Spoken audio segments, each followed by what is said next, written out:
What's going on, guys? Coach Hayden here, coming to you live from Steel, and today we're going to be talking about the 4 principles of exercise programming.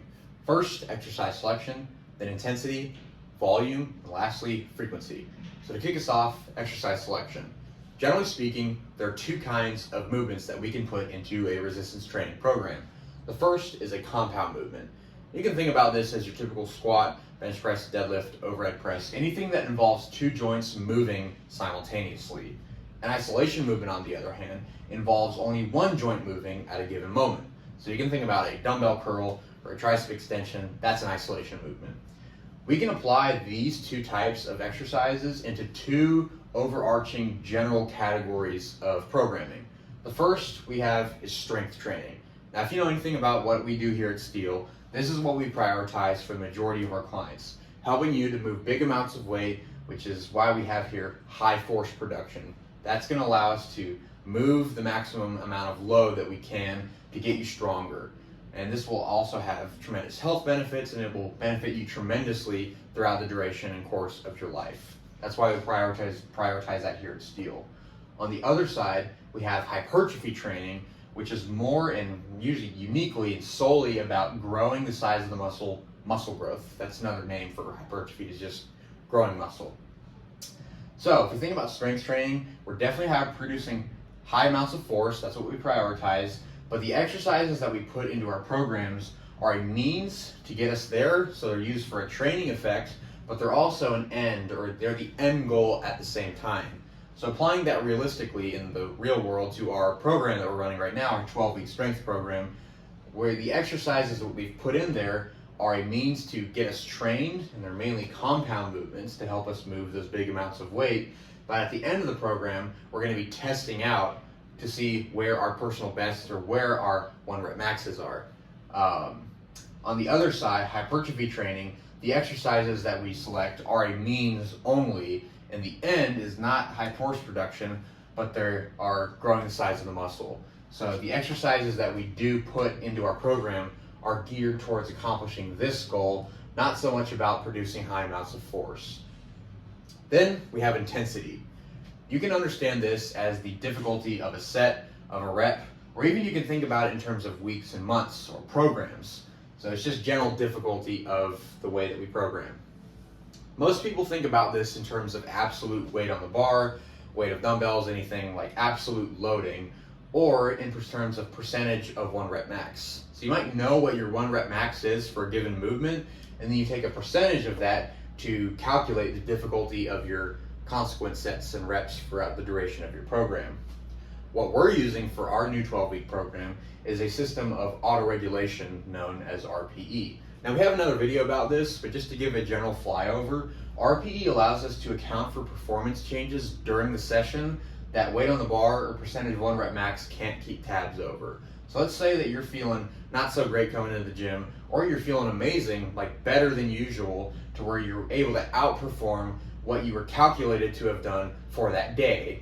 RPE allows us to take advantage of those great days, but allows us to accommodate for those days that you're not feeling so hot and not able to perform so well. That's why auto-regulation can be useful. In terms of how it applies to these 2 exercise or programming categories, intensity is definitely going to be higher in the strength training category because we are thinking about producing high amounts of force, so the absolute weight on the bar is going to be higher for the strength training category. For hypertrophy training, the intensity can be scaled up throughout the duration of a program, but like we talked about earlier, not only for exercise selection, but for intensity as well, it is only a tool to accomplish muscle growth. I'm going to hammer this into you, but hypertrophy training is all about muscle growth. It's not about high force production or moving the most amount of weight. It's just about growing the size of the muscle. Next, we have volume.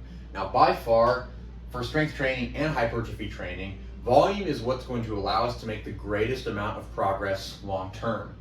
To talk about volume in one way, you can think about it in terms of accumulated repetitions, either per movement pattern, going back to strength training, thinking about squats, deadlifts, thinking about doing those a certain amount of times a week, or in terms of muscle group, to where we can train certain muscle groups at certain times a week, like legs, arms, chest, back, anything like that. If you think about volume in terms of the amount of sets, what we can do throughout the duration of a program is we can increase the amount of sets to accumulate volume as we progress throughout a program. So if you think about our strength training program that we're running now, is that we start with all the main movements with one working set, and the intensity is relatively low, but then for the following weeks we're adding sets and we're also increasing the intensity. But the reasoning behind it is that we're accumulating more training stress. And then when we get to the end of our first block, so after that first 4 weeks, then we reset, we scale down the sets, the intensity goes down as well, and then we rebuild until week 8, and we reset for week 9, and then we build and build, and then we test out our 1 rep maxes at the end of the program. So the way that the volume progression works is that we increase, we reset, and we increase again, and then we follow that same pattern throughout the duration of the program. One thing that's good about volume for this reason is that it's infinitely scalable.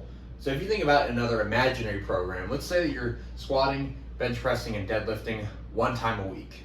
And the only set and rep scheme that you can use is 3 sets of 5. So let's say you come on Monday and you're gonna squat. You're gonna do 3 sets of 5. You can't change the rep scheme, you can't change the amount of sets you're doing. The only thing that you can manipulate is absolute weight on the bar. So let's say you start squatting with 80 pounds for 3 sets of 5. And you want to come in, you want to add 5 more pounds. And you keep adding 5 pounds for the next several Mondays. At a certain point, you'll realize that you can't keep adding weight on the bar because you can't just add weight forever, otherwise everyone would be squatting 1,000 pounds. The reasoning behind this, or why this is happening, and this can be a real frustration for people who are stuck in this kind of programming, is that you'll get to a point to where you can't add any more weight, but then the sets become too difficult to complete, but you're not doing enough work to make progress. So it can be a real point of frustration for lots of people.